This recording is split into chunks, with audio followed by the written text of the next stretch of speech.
Try again. Hey, there we are. Welcome back to Radio Free Freedonia, where I am here, but my co-host, my lovely co-host, Lady Six, is unwell today, so she's not going to make it. But I do have my fantastic official, unofficial co-host, Mr. Pink. We are missing Always Right Maddie. He had something pop up and he couldn't make it. That's okay. Dire Sith Lord is in the house, and so is Philip and Sarah. And they were just asking me what the topic was. And I had, while strolling at, 3 o'clock in the morning through YouTube videos, there's this guy, and his name is Dadi. He's definitely like Norwegian, Swedish, something like that, descendant. And he has a YouTube channel where he talks about GMing and things like that. And I actually have liked several of his pieces. And I came across one where he's talking about like a Reddit or an article or something he read. And the lady was talking about character backgrounds. And she calls it handing the GM knives. And how many knives you should have and what the knives are. I actually put it up on our Facebook and X. And I thought it would be a fun thing to discuss what are knives and what they suggested were enough knives and why too many or too few were bad. So the general gist is that when you write a character background, you should be handing the GM something to use. And I don't want to say against because it's the wrong idea, but with the idea of knives, the idea is against your character. You are giving them story hooks. So instead of knives, I would have said plot hooks, but plot hooks, story hooks, right? So the idea is that I had a perfectly healthy, happy upbringing, but my parents are gone, but I'm very okay with that, and now I'm an adventurer. What is the GM supposed to do with that? I mean, maybe I guess come up with some reason why your parents are gone, but if you're healthy and adjusted, what do you do with that? Versus someone who says things like, I was raised in... Hi, puppies. You're play fighting very aggressively, I see. I was raised in an orphanage because my mom ditched me because my dad left because he was mixed up in some sort of violent gang activity or something. I don't know.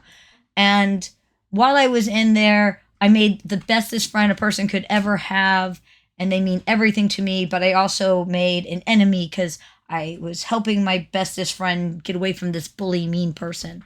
And then, like, the idea, like, what are you giving the GM that they can use? Who are people who you're super concerned about? The bestest friend, a sibling. Each of those is a story hook, a knife, a plot hook, right?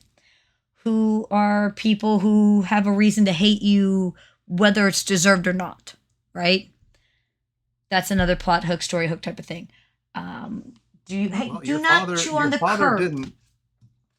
Your father didn't leave. Your father died and died leaving debt with said gang, and they're hunting you down now. See, that's a plot hook. That's something a GM can use. But what are you giving? And then the idea is too few, and you're forcing them to do nothing or pick that one that you gave them.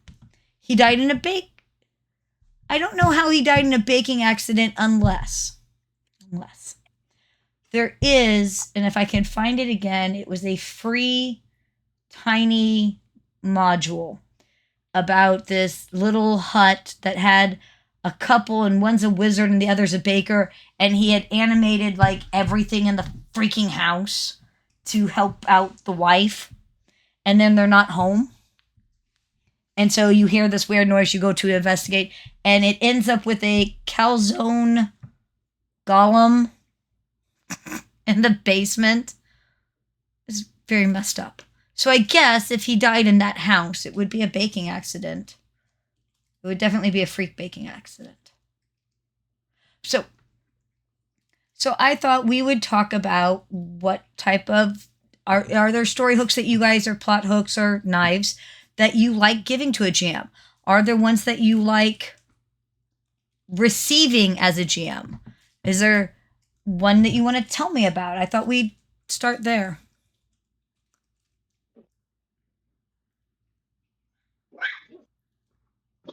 Do you guys even like writing a backstory? Do you write it down physically? Do you just tell the GM, stop putting everything in your mouth? Here, play with that. Yeah, that one rattles. Sounds like you have a 5-year-old. It does sound like I have a 5-year-old, but I Right, yeah. I have toddler puppies, which are like land sharks crossed with 5-year-olds. Yeah. Except for probably more reasonable than the 5-year-olds. Oh, hey. There's this toy. Oh, that one. Many moons ago, I used to write All it right. down. So, anybody want to start? I Sure. love it if I can get people to write actual backgrounds. But Dyer, you want to Yeah, I start? used to do that. Yeah, I used to write down that all the time. And a couple of my DMs even had a online forum where we could put that sort of thing in there, and that was kind of a fun thing.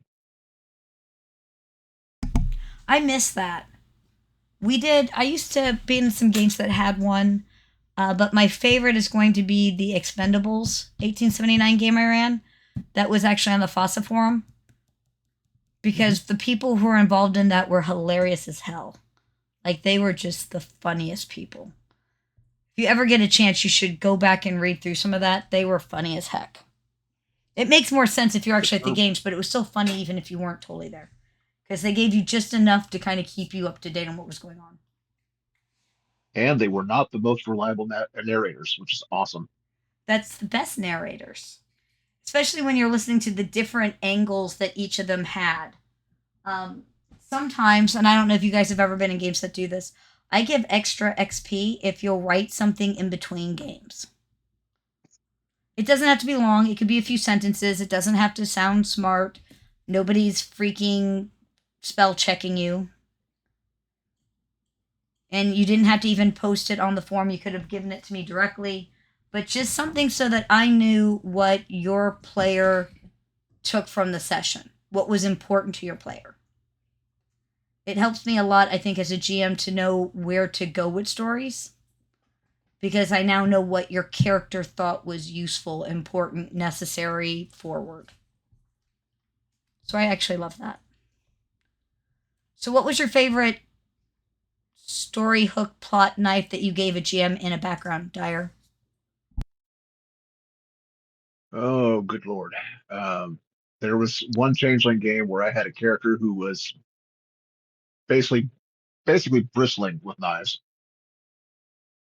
He was very rich, very notorious, had a lot of problems, and just brought every single thing upon himself with a smile. I think I know this one. So in case you guys missed it, I've actually gamed in person with Dire Sith. Is this the one where I had the character and your character took over money for her? For Rose? Yes, this is also the character where an NPC made a sideways comment, and I ran with it because it fit the character, Okay. creating So a whole world of fun for the other characters to try and figure out exactly what was going on. So Rose was notoriously not. She had not been in the reality long enough to completely acclimate. So she had a hard time with certain concepts, and she had a hard time with money concepts. And so she would get checks, which she didn't really know what to do with. She understood cash. You gave me this stuff, I give it to somebody, they give me some item, and we just exchange back and forth. She kind of got that. But like checks and credit cards and things like that, she really didn't understand a lot of.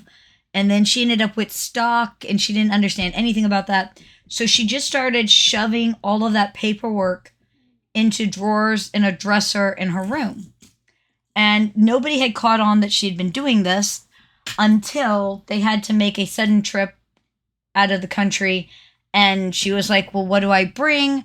And the one werewolf, who was like, I guess her significant other, was like, just bring things you can't buy when we're there. We have to pack light. We have to go quick. Okay. So she packs, they go. he's trying to be nice and he's going to unpack for her while her and another character that's a changeling are going to do the grocery shopping. He opens up the suitcase and it's just cash. It is just shoved stock full to the brim, bursting at the seams with cash. And he's like, "What? You didn't pack anything. You said only pack things I couldn't buy. I can't buy this. You use this to buy the other things." Because he might not know that. So she had to, you use this, you buy the other things. So he was, partially everyone laughed because they thought it was funny, and partially they all looked at him like, oh God, what are you going to do with her? And when they got back, he wanted to see what was in the rest of the drawers, and it's just all bank statements and all of this other stuff. And she didn't understand anything about finance, and his character actually was very smart about finance. So his character took over all of her financial stuff. And he was really good with her money. She ended up quite wealthy. It was a good job. Well, if she's got a suitcase of cash, she's already quite wealthy. No. I've never had a suitcase of cash. She became quite wealthy. That was back in the days when she just had money. She just didn't know anything about it. She didn't understand it enough to know. She became like millionaire, high-level millionaire cash money. She flipped cars. She would take old banged up ones, and because of some goblin contracts and some just changeling magic, she was able to turn them into very, very, very, very well put together classic cars and things like that. Quickly and well.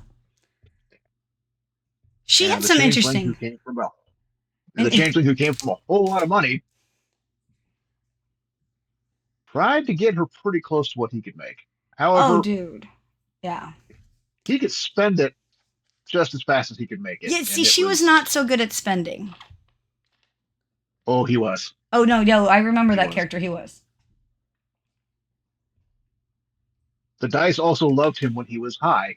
So whenever he was performing and if you were high, the dice would be like, we're going to roll a bunch of tens. No way. I liked one of her character hooks. Plot hooks, knives.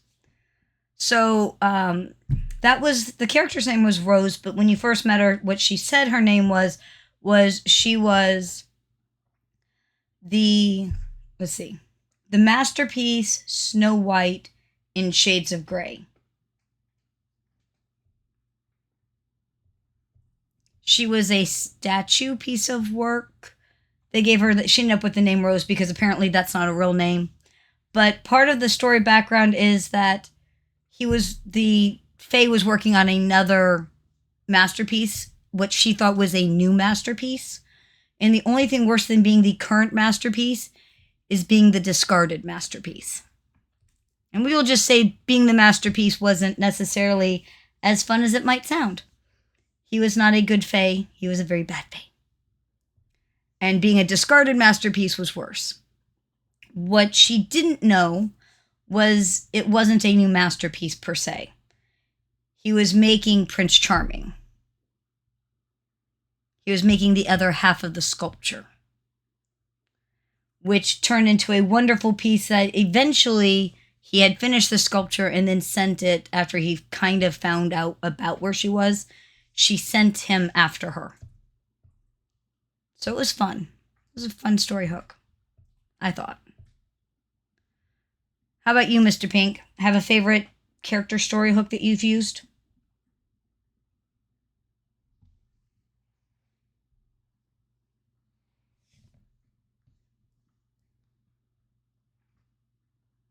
I bored Mr. Pink until he died. I'm thinking. I'm not ignoring you.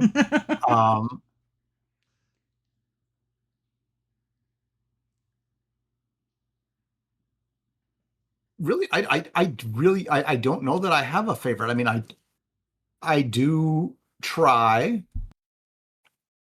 to put at least enough backstory in there to give GM something to work with. But I mean, I can also say on my Wednesday night group, I have put stuff into my backstory. And then 18 months later, when the GM pulls it out, it's like, I've completely forgotten it. So do you write your backstories? Yes. I Have will you give them mostly something on had paper. have you mostly had GMs who like that? I like it when it's written on paper so I don't have to try to remember. I can go back to the file or whatever. I mean, I guess paper, Okay, they could well, I email guess it, but back in the day, it was paper. Nowadays, it is more likely email. right, right. I like it in written So, form personally as a GM. Do you well, an find that email is most nice because you can search it.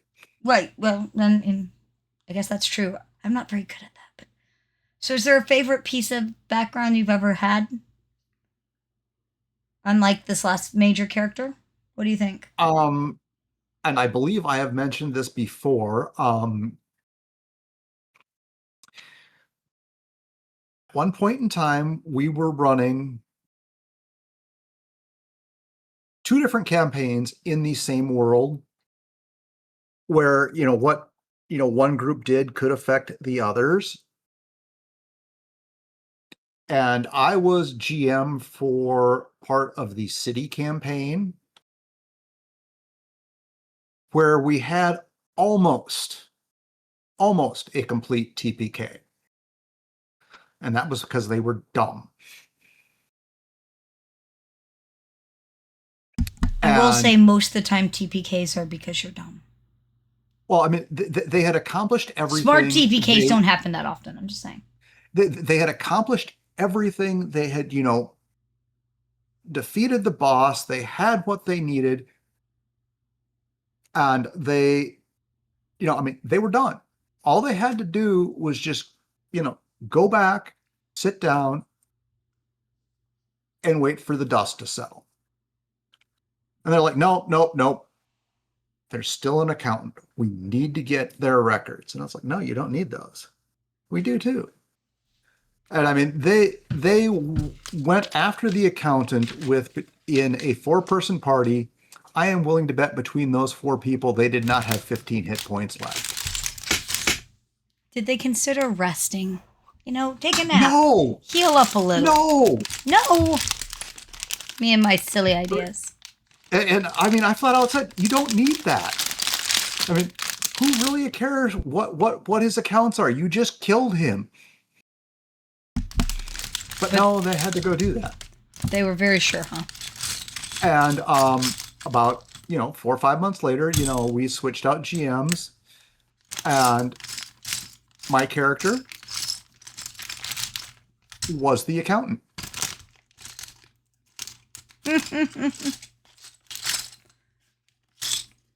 That's pretty funny.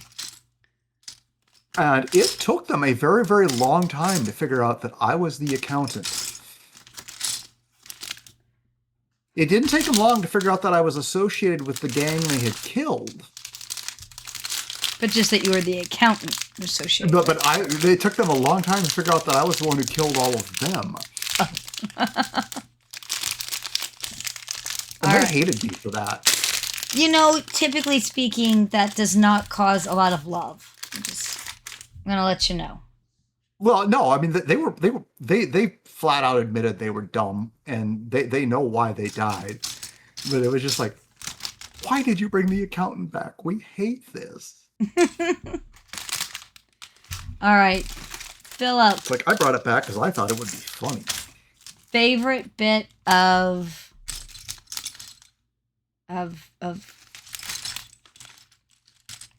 knife. Favorite bit of background that you've ever done. Well, let's see. I don't get to play a lot. So there's not We're gonna much. do GM one in a minute. All right.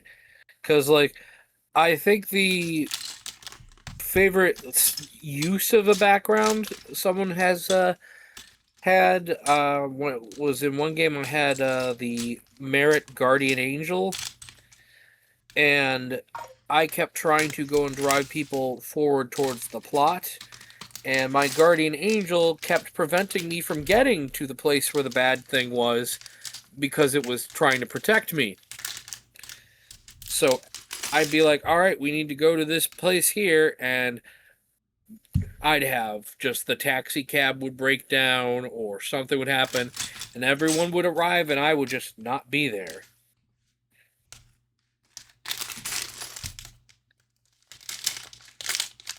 So it was kind of a funny way of yeah, it was a funny way of just like using something to, because like, you know, it's not always sometimes you get a double-edged sword. That's true. Sometimes what you think is a help isn't. How about Sarah? I know she's lurking back there. For ones that I've made,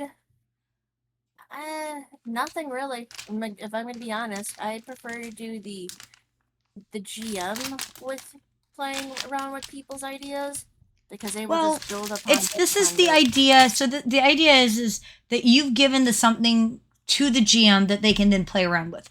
That's what makes a good sword. I don't. I tell Phil to do it for me. You expect the GM to do that part for you? What? Yeah, because I'm lazy. Shame on you, Sarah. Sit in your corner. And I love you, but sit in your corner. No. You have to give the GM something. And here's the thing, Sarah, that you actually are bringing up a very valid and great point really here. It's hard to dump all of it on the GMs. Because GMs have a lot to do, and you've done some GMing. It's one thing if you tell me a background and I can, okay, yeah, I can use that. But you got to give me something that I can go, okay, I can use. He says the same, but honestly, I need to play the character organically. I don't care about the background. See, but I'm gonna naysay you. I'm gonna be evil and naysay you. How do you play the character correctly if you don't know where the character's from? Like I do this sometimes. Like I want to play something a little bit fresh, and I want to because I'm very big in organic growth in a character, right? And sometimes I want to play like a first level thing just so I can. It's young, and I'm gonna let it grow. It doesn't have a lot of background. It was in the temple doing temple-y things. And now it's out in the real world. And some guy asked, how you doing? And she thought he was just making conversation. And apparently he was not. And now she punches anybody who says that because what happens next is bad and they're bad people. That's why they say that. I've been told that that's not true, that doesn't make them bad people, but that was her experience, right? So, like, I understand some of the freshness of I'm playing a very young character who doesn't have a huge amount of background. But unless you're an infant, you have to have some background. Even if that background's not big. Go ahead. To me, the background doesn't matter until I start playing it, then I figure out the background. But how do you play it if you don't know where it's from? How do you know how it's going to react to things? I'm going to play it and figure out where to go. Because you have to have some fundamental start point. All right. Crazy lady who I love. I think they're all right. You guys are communicating wrong here. You think so? Yeah, I think so. Sarah, you do come up with a background for your characters because that's building the character. You know, you're like let's say vampire. You come up with what clan it is, so you know that information, and you try and figure out like what powers it has. So you know what it focused on. Oh, so just you do create a background you can have for the character. A basic background. It doesn't have to be. You kind of have to have some idea. Do you have parents? Well, that's something your character should know. Your character should know. Most games have some level of background inclusion in them that we've played. Right.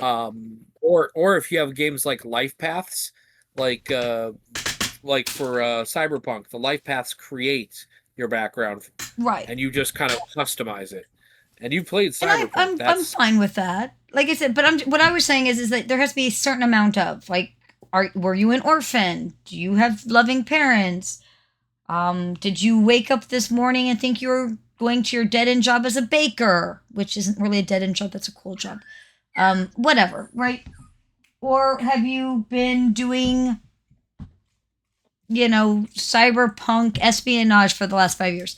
I think you have to have some idea what that background sort of is. It doesn't have to be, and then when I was 7, and then when I was 8, and then last week, and then today. Like, it doesn't have to be necessarily that detailed, but I think you have to have some idea of who your character is as a being. You don't have to have everything figured out. Like I said, I really enjoy playing occasionally, like, first level characters so I can watch how it grows. Because I think that characters should grow with what's going on. The way that you're reacting right now makes me think that Sarah pours the milk before the cereal. Oh, dear God, Sarah, don't say you're that person. Can't be that person, Sarah. What was it? Pour the milk before the cereal. I basically just say, hey, I'm going to do this, and that's about it. I'll be honest. Hunt, you do make a background for a character. You do think it up. It's just, I think you're thinking like a fully developed backstory. Oh, no, you don't have to do that. No, that you don't have to do. Your character's background. You have an idea of what your character likes, dislikes, shit like that. Right. Sure. So you do. I've seen you do it. You don't. She doesn't formalize it. I think what Philip's saying is that you have an idea and a concept, but you don't formalize it. Oh, that's more it. Yeah, I don't really. You don't formalize it, and that's okay. I don't have a problem with that. Oh, but you have some characters that have more formal backgrounds than others. We create her characters using Session 0 games, which is fine. Which gives her like a place to go with, like how the character reacts and stuff. So if they sound like confused or different or anything. It's not different as a problem. No, because okay, a lot of times I wait if I get to actually play, and I'll let everybody else pick theirs, and then I'll pick something that I feel like the party needs, because I do that. So I may not know who my character is until we're at the, I guess they call it Session 0 these days, but till we're sitting down making characters. And there's been a few times where I haven't totally figured out the whole background yet, and it may be a few sessions before I'm like, yes, okay, now I see who this character is. I especially have a tendency to do that with low-level characters, that they don't have a huge background to begin with. This isn't an 8th level, 4th circle character that's deep into their path. This is, I don't know, I'm 18. What do you want from me? Fuck off. Sarah is also used to the way I run it, which I run group Session 0 creation, and I let people bounce ideas off of each other so that like your background does kind of organically form that way, especially if you play games where it's like, pick another character. That character was your friend from Blank Heist. Like when we did Root. Root is magnificent for this. Root makes you get a sense of your character real fast in that game. I'm about to play in a game. Oh, go ahead. I still like Traveler character creation for that kind of nonsense. Traveler is... I want to get my friends into Traveler because Traveler is so badass. Oh, it is. It's amazing. So, and I'm very weary right now. We did character creation. And okay, it's a guided character creation. I have no problem with that. Especially if it's a new system, that's actually very helpful. Except you random roll your background. So my character's background, parts of it, I'm like, she's a teamster. Okay. I guess. I'm not excited about this, but all right. And then she grew up at the temple. Okay, cool, whatever. Then one of them was that, and I'm not going to say the word right. Religious teamster. Yeah. Oh, no, it gets worse. Technically, this was the first of the background things, and I kind of severely hate it. I hate it as a concept even.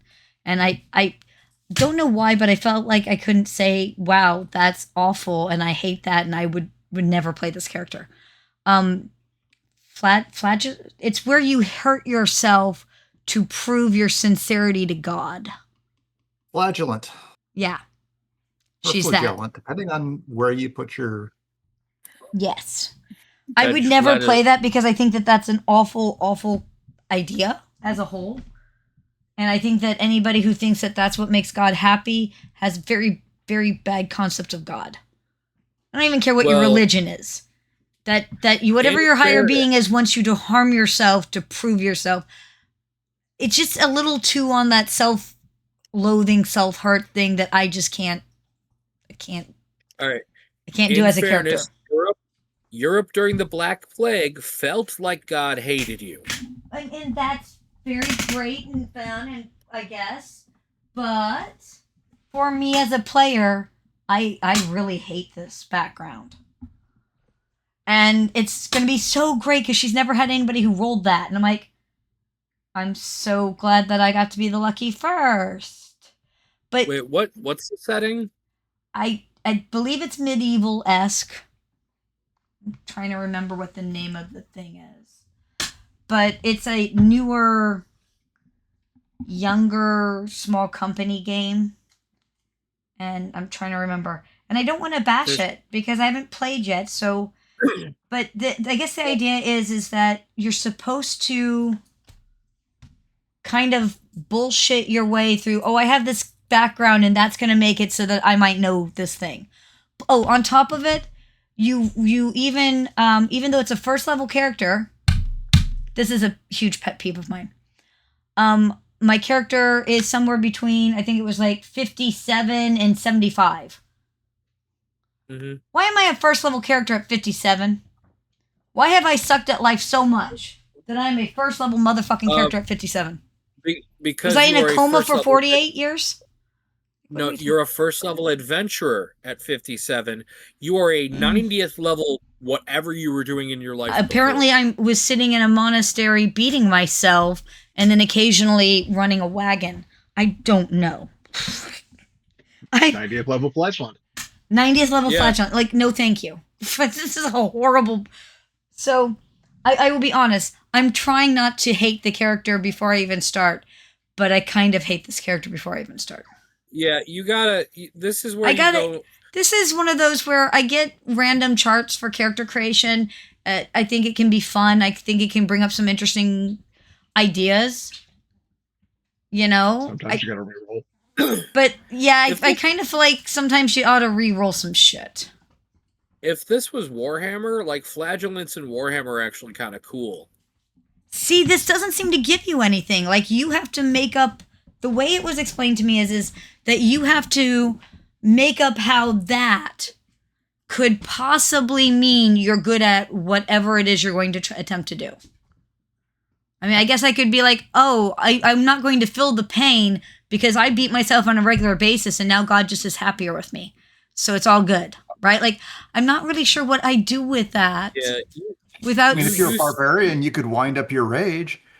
Yeah. I could beat myself and wind up my rage, but you're not a traditional barbarian either. Like, you were... Well, yeah, no, I mean... Yeah, like... I'm it's just very tossing weird, stuff out and there. I'm hoping that once I start playing, it works out better. But I'm just having a really hard time imagining why am I adventuring at this point? I'm 50-something years old.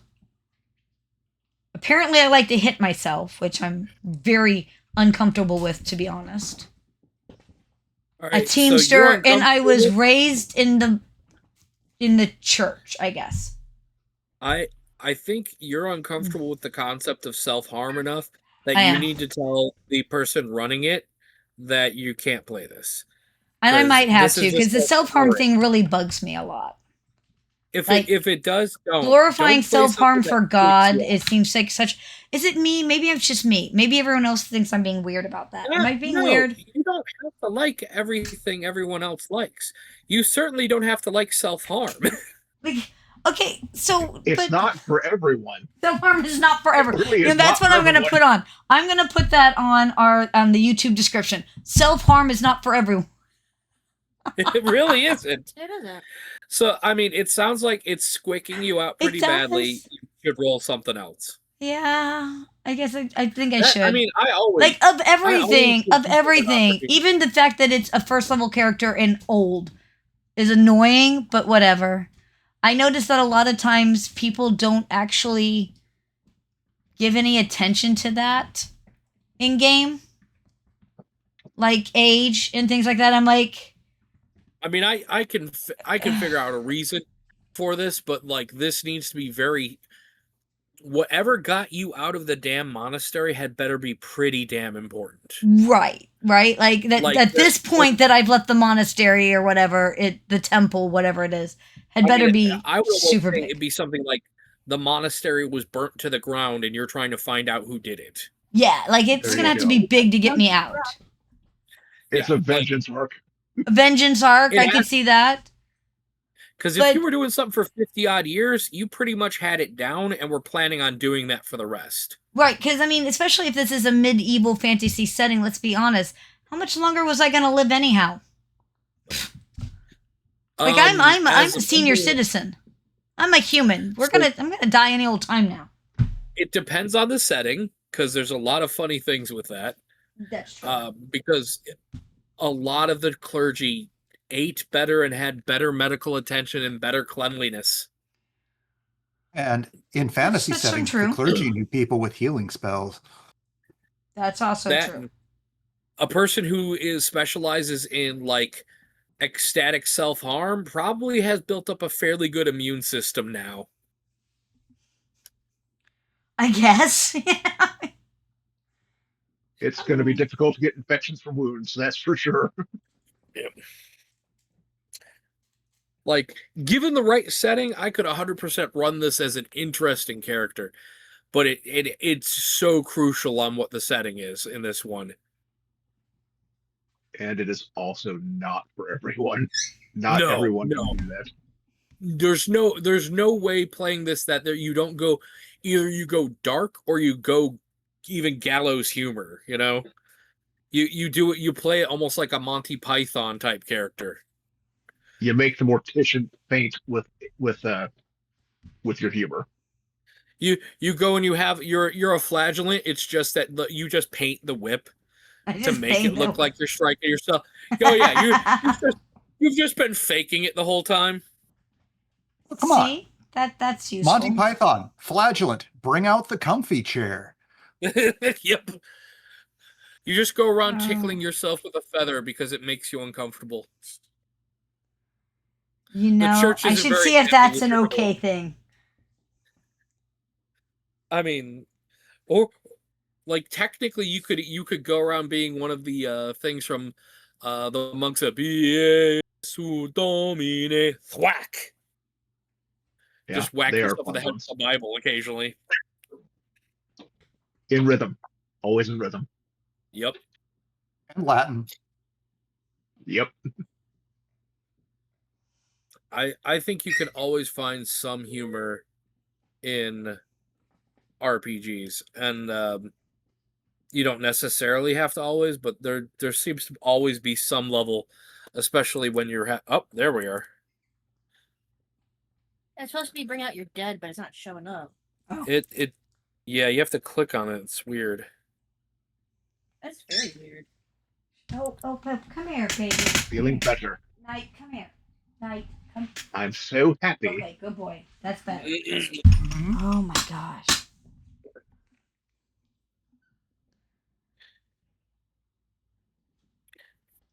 Yeah. Okay, I mean, let's. I suppose. Oh, sorry. I was gonna say, let's go to as a GM.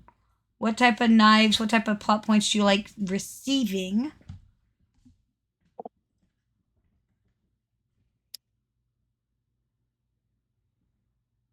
I like it when they say that they have an enemy. I think a Oh, good bad guy is awesome. Because that's a recurring bad guy that can start out kind of sad or underpowered until he gets a whole bunch of people on his side or her side. And Well, I mean, out of the what Andy listed right at the beginning. I mean, the first two things that hit me were, the fact that the father was involved in a gang and the orphanage had a bully. It's like, wow. Guess who's showing up? The bully might be part of the gang now. You never know. Massive amounts of debt's also fun. Oh yeah, means you have to take that job. Third in line, but the second has been assassinated, and you're running like hell because you don't want to go next.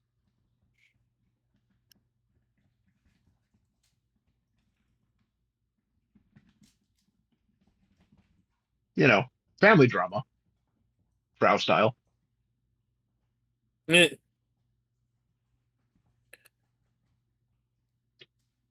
I like to know what the characters care about. um, what they focus on that isn't part of their grand arcing scheme or this or that, and I usually try to go and find at least two things they care about and put them at cross purposes. Okay. Well, it's also nice if characters have goals. I like goals, goals. ambitions. So many modern games have just baked that in. Touchstones, contacts, ambitions. Like, so many of them have just built them in now.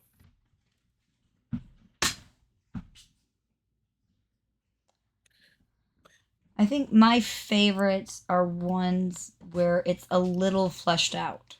Something a little bit better than I have an enemy. A childhood enemy, an adult enemy. They hate you because you killed their goldfish that you were babysitting. Give me something a little bit better than I have an enemy.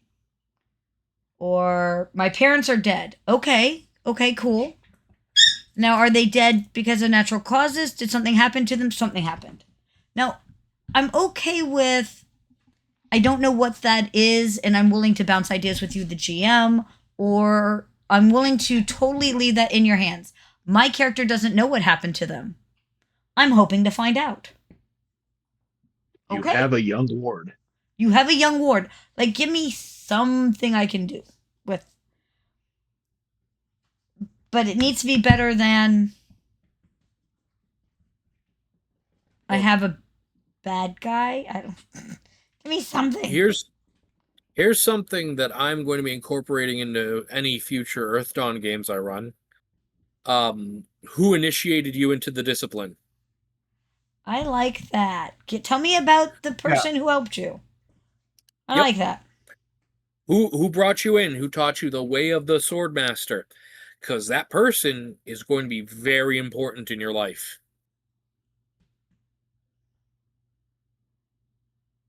They are, actually. See, I think, okay, let's go with it this way. I think there are some games that lead themselves to better backstories than others. And with I Earth think Dawn, Earth Dawn, in 1879, I think it pushes having a background and a more. Well, go ahead. And with Earth Dawn, the way the metagame is set up, depending on how long your game is going to run, it is very, very easy for your PC to exceed and pass the person who got you there, which makes it interesting.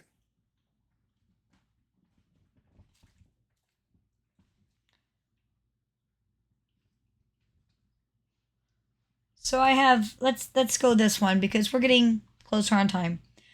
They recommended we are. We've been doing great. They recommended 7 to 15 quote knives. 7 to 15 things that gives the GM a few things that they can pick and choose from. So you're going to be surprised on which one they pick.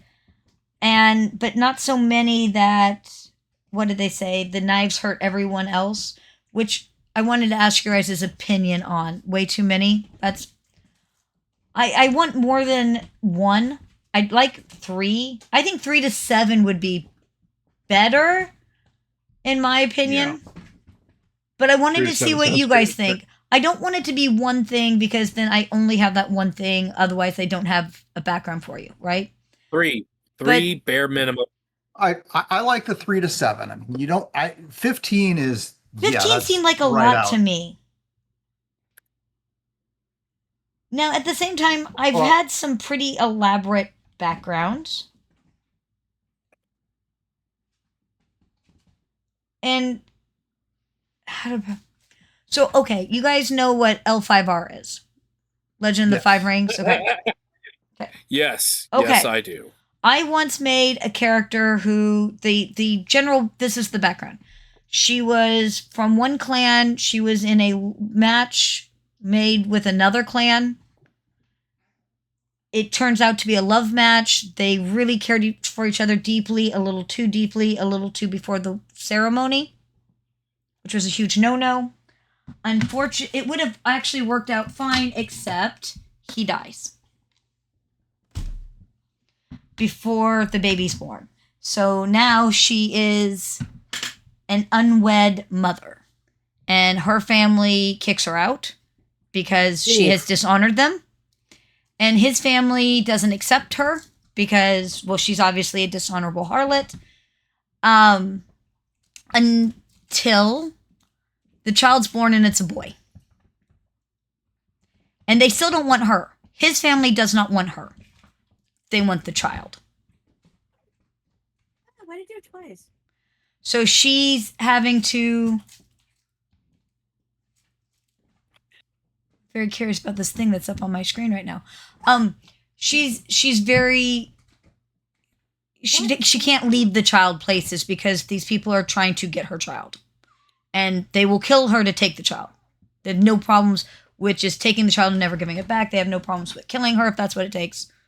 They're not necessarily nice humans, right? I thought this was a great backstory. It had bunches of tragedy you could play with. Could she redevelop a relationship with her family? Because now she's Ronin. And maybe even get back in the clan. Could she find a way to work things out with his family? Do they steal her child? Like, there's, I think, enough knives to go around. And I felt like that one had almost maybe too many knives. Too many possibilities, right? There's her whole clan, his whole clan, being Ronin, having the child. Because she has to have this child around, and who's going to watch the child if she's not around, blah, blah, blah, blah, blah. Okay? But when I counted up his family, her family, the kid, being a Ronin, I'm still only on, like, what, 4 or 5 knives? I'm having trouble even imagining 15. So I felt like 15 was too many. I think that their knives are supposed to be way smaller. And they did mention small knives versus big knives, but not how that translated. Like, these are big overarching knives, maybe not her mother, his mother, individual knives. Yeah, I mean, you have enough there for all sorts of proper, like, L5R Right. drama. Oh, yeah. But mainly being a Ronin and A being Ronin female with a kid was enough of a problem. What family was after you? I think she was, Like, was Unicorn, or he was Unicorn, and I don't remember anymore. It's been a long time. This is the 90s. Unicorn. All right, Unicorn's interesting. I'm trying to remember if that was her clan or his clan, but they booted her for being an unwed mother and carnal before marriage. And that probably wouldn't have been Unicorn because women have a lot of sway in Clan Unicorn. Maybe his was Unicorn. That would make sense why they would want a male heir, because that's like a potential con at some point. Yeah. Maybe it was his that was Unicorn. I don't remember what hers was now. It's been a long time. But it was... So I was thinking, like, what's an example? Have you ever had anyone give too many knives? Because what they said the problem with too many knives is that instead of it being a problem for your character, it's a problem for everybody. But I think that when you're in a party, isn't that how all the knives go, kind of? If there's a gang after you because the bully at the orphanage still hates your guts and now he's joined the gang because Mr. Pink had them join the gang, right? That killed your dad because he owed money for whatever, right? Isn't that a problem for the whole party anyhow? Isn't part of this that the team, the party, that's the way the game works. I mean, right? It's supposed to be. If one person goes off to deal with, whatever knife, and the rest of the table's sitting there twiddling their thumbs, that kind of sucks. So isn't every knife a problem for the party? So I didn't understand, and maybe I was hoping you guys could explain. So basically what I understood, and if you watched the video, which it sounds like nobody did, Why do I post things, people? Oh, I waggle my finger at all of you. Waggle, waggle. But No. You post it when for the there's likes. so they said that when there's too many knives, then it's just everybody gets hurt or something like that. And isn't everybody going to get involved anyhow? Because what you said, Mr. Pink, like, otherwise they're sitting there twiddling their thumbs. Like, You just make it everyone's problem. That's not too hard, especially once you get them a good character dynamic established. Like, my favorite was the one you did in Root with the capybara and the dragon thing. Oh yeah, yeah. I made someone who was a devout follower of a cult. I have to actually go and confront the head of his cult and then kill him because he wanted him to sacrifice the rest of the party. And he said, well, obviously he was a false leader, so I decided to murder him. well, okay, but I think that once you get the party to be a party, it was always going to be everybody's problem. So you just shine spotlight more on the person whose problem Right. it is the biggest at the time. Right, and I get that. So I've never had a too many knife problem. I've had a too sharp of a knife problem. Okay, so what's a too sharp of a knife problem?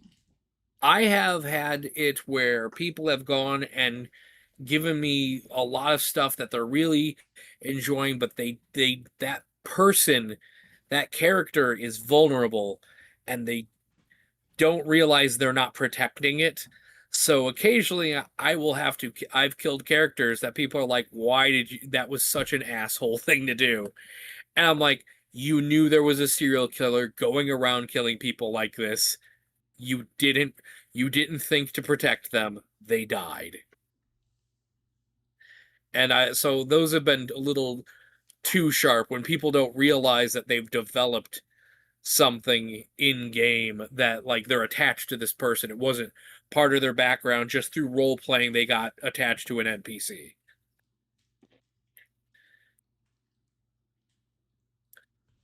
And the other thing with, putting stuff in your backstory that I have run into more than once is, you've got people who, make a good backstory and, give you those hooks and all of that. And then you have people who don't. And the people who don't, are all of a sudden, looking at, why am I not getting any attention? And it's like, well, you gave me nothing. Yep. Now that one Sadly, I've seen that one way too often. You didn't give me any backstory. Your character is not making any meaningful connections or making any attempts to with any of the NPCs. You're not contacting me. Like I've had several games where I give extra credit, extra XP, whatever, to writing a piece in between, or even if you don't want to write it, giving me a chit chat in between. I'm usually pretty easy to catch in between sessions, things like that, right? Heck, I'll even take artwork. You've done none of that. If you're not actively doing stuff to help me get knives for your character, to come up with story hooks for your character, if you're not giving me any motivations, any goals, no backstory, how am I supposed to, as a GM, make you have the spotlight? I don't know if it's too sharp, but I've had people who they think that the spotlight should always be on them. Everything is always about their character. How and those people drive everybody else crazy. I try very much to move that spotlight around. I think people should try to, right? Give everybody some airtime. It's part of the whole reason to have a party. I want a thief because I don't want my problems with 4th edition. If your fighter can steal, your fighter can do magic, your fighter can heal itself, why are the rest of us here? Right? We want everybody to have the thing that they're good at that they can shine at, right? I want to bring that spotlight on your character through a goal, through character growth, through background, through something. But if you won't give me anything, Oh, What do I do with you? And I'll try. I'll even sit there. I am autistic and straightforward as straightforward gets. I'll even sit down and be like, hey, I'm struggling with this. I'm not finding anything to hook you. Help me out. And I've had people who have honestly looked at me and be like, I mean, it's fine. But I'm actively trying to spotlight your character. It's fine. Okay, but what do I do with you? I have plenty of stuff. Mine is if people will not give me anything, they then become my special friend, which means I am putting them through the looking glass, down the rabbit hole. Shit is about to get weird for them. And usually that goes and works. It's like, congratulations, you just got mugged by... Are you okay, Sarah? I'm talking like, Yeah, I'm fine. I'm just waiting for my insulin to kick in. So sorry if I sound grumpy or anything. You're not grumpy. I'm just worried about you. Oh, I'm fine. She is fine. She's right here. It's just one of those days with the machinery being stupid. Basically, it's hot out. Yeah, it's hot out, and that always affects badly. Well, step outside. I mean, I suck have up some of that quality air. I have, on occasion, okay, if you won't give me something, I will make you my special friend. Including, oh, so then you come home and your father's head's in your bed. Just his head. There's a lot of blood everywhere. Like, I mean, if you will not give me anything, then I will start making shit up. And nobody tends to be happy when I start making shit up. That's how you get your father's head in your bed. If you don't have a background, well, congratulations, you're a secret government agent. Right. You're a sleeper agent. Unfortunately, something happened to you and your training is all gone, so... And you're about to wake up. Wahaha. And now you're going to go kill Ronald Reagan. Crap, he's dead. What are you going to do now? No. Don't kill John. The Fae really, really like you. Oh, yeah. Oh, yeah. I don't know what I want to play. Well, that means you just got abducted and used as a nightlight in Feyland. Congratulations. And you're probably afraid of the dark now.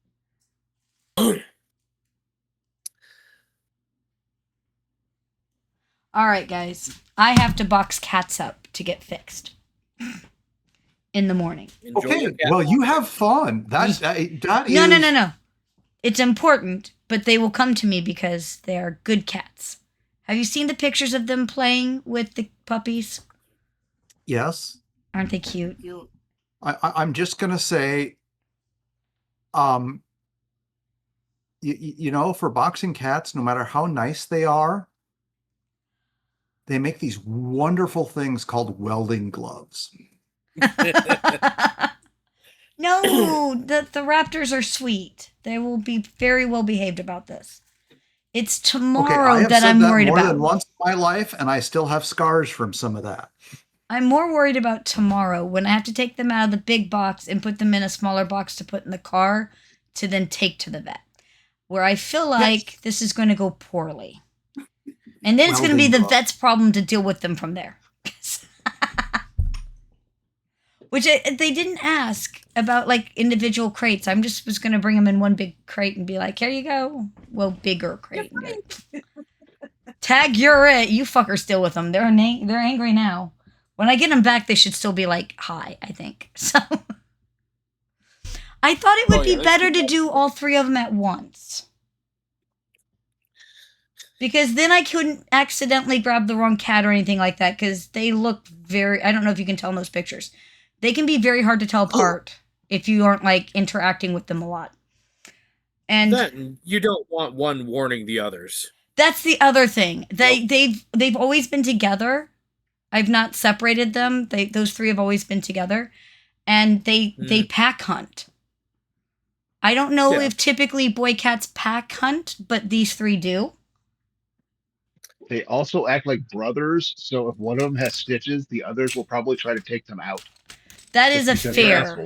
Yeah, you've been around them. You've seen them. They are definitely siblings, and they are cat Do they siblings. have sparring matches? They do beat each other up. There's All right. a video from the other day, but it wasn't. They were the gray cat that was dumped by the one teacher friend, and they were fucking around in the tree, and they were fighting in the damn tree, and then Yule got knocked out of the tree, and I'm like, this is a great lesson in life. Stop fighting in the damn tree. They went right back to it. But the three black ones, they do that stuff all the time.